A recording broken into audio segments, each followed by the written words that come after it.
কাকরোলের এই রেসিপিটি থাকলে 2 প্লেট গরম ভাত নিমিষেই শেষ হয়ে যাবে। প্রথমে কাকরোলের 2 পাশটা একটু কেটে ভালোভাবে ধুয়ে নিয়েছি। এরপর এরকম গোল গোল করে কেটে নিলাম।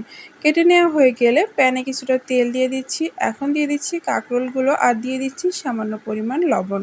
মিডিয়াম আঁচে কাকরোলগুলোকে লাল লাল করে ভেজে নিব। চেক করে নিতে হবে কাকরোলগুলো ভালোভাবে সিদ্ধ হয়েছে কিনা। এরপরে তেল ঝরিয়ে উঠিয়ে পাটার উপরে নিয়ে নিচ্ছি। এখন একই তেলের ভিতরে 2টা শুকনো মরিচ, কয়েকটা কাঁচা মরিচ আর পেঁয়াজ রসুন কুচি দিয়ে এগুলো কাঁচা গন্ধ চলে যাওয়া পর্যন্ত এবং সিদ্ধ হওয়া পর্যন্ত ভেজে নিব।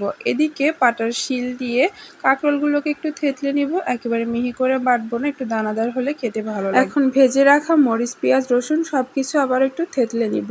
আর দিয়ে দিচ্ছি স্বাদমতো লবণ আর অল্প একটু সরিষার তেল দিয়ে খুব ভালোভাবে মাখিয়ে নিলেই তৈরি হয়ে যাবে কাকরোলের ইয়ামি ইয়ামি ভর্তা। গরম ভাতে দুর্দান্ত হয়েছিল, অবশ্যই ট্রাই করবেন। আল্লাহ হাফেজ।